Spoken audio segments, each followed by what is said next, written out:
This is Marcus Washington from MTC Media with your preview of George Mason at Richmond tonight. The Patriots coming to the game at 11-9, 4-3 in the Atlantic 10. They are coming off that 68-63 tough loss at LaSalle. The Patriots played that game, obviously, without Joshua Duro and Ronald Polite. Tonight, both of the guys are a game-time decision. So as of this recording, I don't know what their status is. Back to the LaSalle game. They were down 12 early, fought back, took a 5-point lead in the second half, and before finally succumbing there in the last few minutes.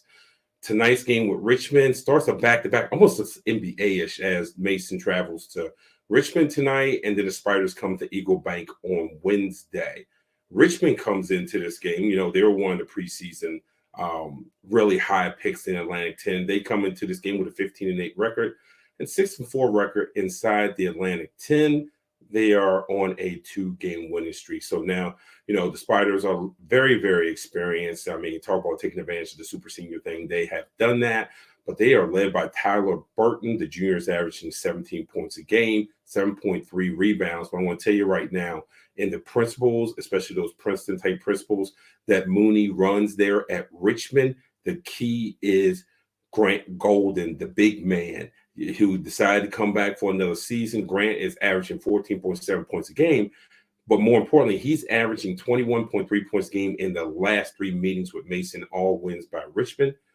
Golden is so impactful beyond the scoring because he's a beautiful passer. So when they have him flash up, kind of look like a chin set type of deal, he can pivot. He makes beautiful passes. He makes great basketball decisions, and he has a high IQ, almost reminds you of a poor man version of Nikola Jokic.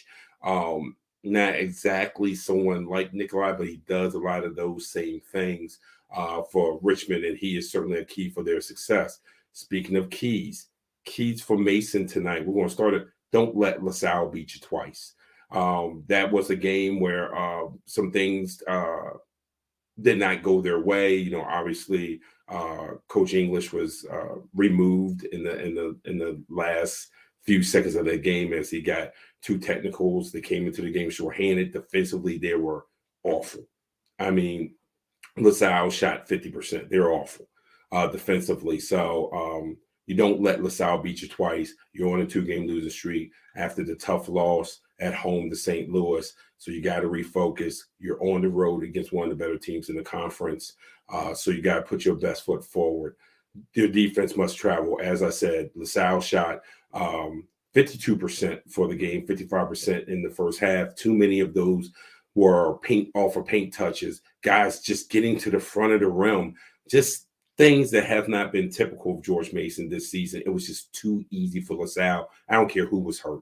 And I know when you're missing one of your top guys, there's a slip off, but there shouldn't be a slip off of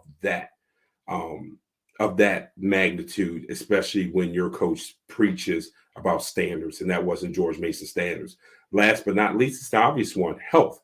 Mason needs Oduro, one of the best players in Atlantic 10, and they need Polite. Polite was just coming back off injury, finally getting to a groove, showing why Mason's coaching staff and their fans are so optimistic about him. And then he has a little ding and gets hurt again. So I know every coach says next up mentality, and certainly they're not lying about that. But, you know, when you lose somebody of that significance, it is going to be a little bit of setback, and you're going to need multiple people to make up for that. So if those 2 don't play tonight, or 1 and 2 plays tonight, the rest of Mason, they're going to have to come out there, the rest of the players, and assume a little bit bigger roles, be a little bit more efficient at what they do, and they're going to have to bring, as Kim English said, the standard. They're going to have to pack that standard for them. So that's your preview for George Mason Richmond tonight. That's at 7 p.m. on ESPN+. This has been Marcus Washington from MTC Media.